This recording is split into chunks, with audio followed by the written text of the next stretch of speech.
왜 이 업다운이 자꾸 생기고 내가 흔들릴까? 왜 내가 자꾸 방황할까? 내가 누군지를 모르는 거예요. 혹시 여러분들 가운데 내가 왜 존재하는지, 내가 왜 사는지, 나는 누구인지, 나다운 것이 무엇인지 여러분들은 압니까? 여러분, 우리가 왜 이것을 찾지 못할까요? 기준이 없기 때문에 그렇습니다.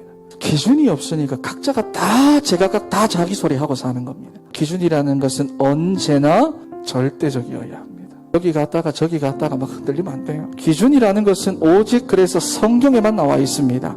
무엇입니까? 하나님이 기뻐하시는 모습, 가장 나다운 모습, 내 영적인 정체성, 그게 바로 하나님의 형상. 여러분, 바로 하나님의 형상이라고 하는 말은 영적인 존재라는 말입니다. 영이신 하나님과 함께 해야만 하는 존재, 육신의 것으로는 절대로 행복할 수 없는 존재, 만족할 수 없고 기뻐할 수 없는 존재. 그래서 영적인 존재에게 있어서 가장 큰 복은 무엇입니까? 하나님과 함께 하는 것. 그러니 여러분들이 지금까지 왜 힘들었느냐? 내가 영적인 존재인지 모르고 육신적인 존재처럼 살아왔기 때문입니다. 그리고 원래 하나님의 형상, 영적인 존재라는 말은 의존적 존재라는 말이죠. 여러분, 원래부터 사람은 스스로 살 수 없습니다. 반드시 뭔가를 의존하며 살도록 창조되었습니다. 그런데 인간이 하나님 아닌 다른 것을 의지하면 어떻게 되느냐? 불안합니다. 왜냐하면 그게 나를 지탱해 줄 수 없다는 것을 본능적으로 알기 때문이죠. 그래서 우리는 문제가 올 때마다 하나님께 더 집중하고 하나님을 더 의지해야 하는 거지. 여기서 더 나답게 여러분 계속 흔들립니다. 우리가 하나님을 의존하면 하나님께서 나에게 얼마나 큰 계획과 축복이 있는지 알려주시는데 무엇을 통해서? 예배를 통해서. 왜냐? 우리는 예배적 존재이기 때문에. 여러분 안에 내주에 계신 성령님이 우리가 예배하고 찬양하고 할 때 마음을 다하여 말씀을 받을 때 알려주시는 거예요. 세상에서는 이렇게 살아야 됩니다, 저렇게 살아야 됩니다, 이렇게 살아야 됩니다 라고 말하겠지만 우리 하나님 자녀가 가지고 있는 이 영적인 정체성이 얼마나 완전한지. 그런데 이게 흔들리면 무엇이냐? 반드시 우리의 삶에 불안이 찾아옵니다. 여러분이 불안이라고 하는 것이 뭡니까? 그 마음이 분리되는 것을 말합니다. 분리되어 있으니까 하나님께는 깊이 집중할 수가 없겠죠. 그래서 여기 사로잡히면 그게 내 삶 가운데 실제로 나타납니다. 여러분, 그래서 원래의 형상을 잃어버린 인간에게 찾아오는 이 불안감은 막을 수가 없습니다. 그래서 결국 내 삶의 영적인 문제로 나타납니다. 그런데 여러분, 이거 해결 안 됩니다. 뭔가 계속 시달리긴 하는데 그거 해결이 안 돼요. 그러니 자연스럽게 집착과 중독 문제에 빠지게 됩니다.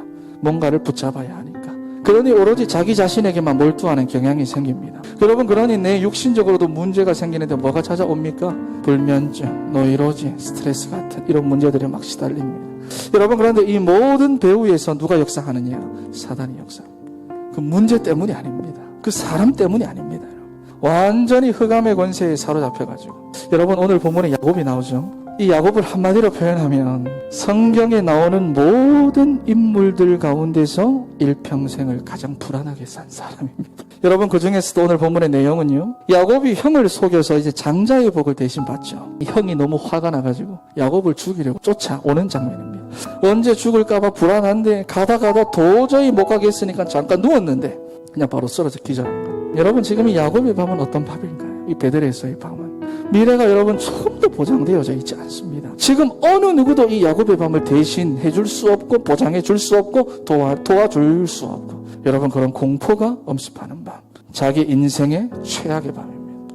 여러분, 그런데 그날 밤에 하나님이 야곱에게 찾아오십니다. 이게 바로 하나님의 은혜죠. 나는 여호와니 너의 조부 아브라함의 하나님이요 이삭의 하나님이라. 내가 지금 누워있는 그 땅을 너와 내 자손에게 주리니 내 자손이 땅에 티끌같이 되어 네가 서쪽과 동쪽과 북쪽과 남쪽으로 퍼져나갈지며 땅의 모든 족속이 너와 내 자손으로 말미암아 복을 받으리라.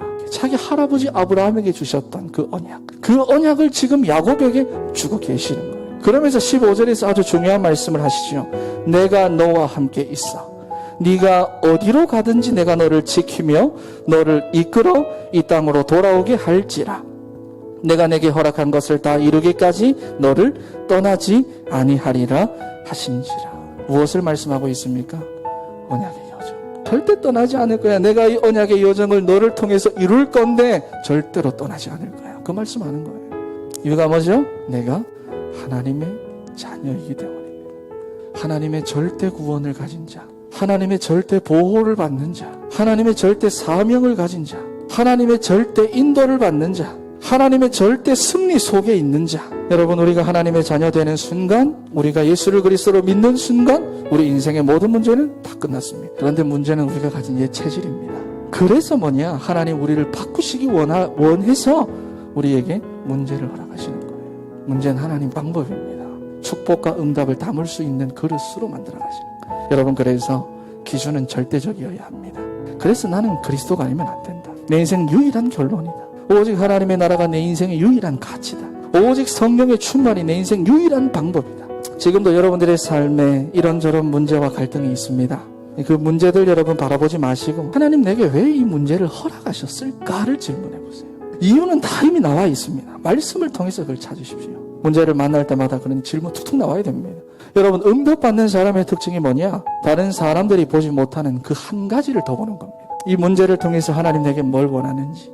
남들에게 다 있는 아들이 왜 내게는 없을까? 그거 누구나 다 보는 거죠. 분인 나도 알고 분인 나도 보고 있는 겁니다. 그런데 어느 날 한나가 뭘 봤습니까? 다른 사람 못 보는 거. 남들에게 다 있는 그 아들 하나가 아니라 영적인 지도자가 필요하구나. 기도 제목이 바뀌잖아요. 하나님, 나에게 아들을 주신다면 나실인으로 드리겠습니다. 목사님, 저는 왜 이렇게 어려울까요? 이게 왜 이렇게 갈등이 많을까요? 절대 기준을 놓고 봤을 때 확실한 것은 하나님의 은혜가 여러분들의 인생 가운데 드디어 시작된 겁니다. 하나님께서 지금 나를 만들어 가시겠다는 그 시작이 된 겁니다, 여러분. 절대 기준을 가지고 인생의 여정을 가는 사랑하는 우리 청년 여러분들이 되시기를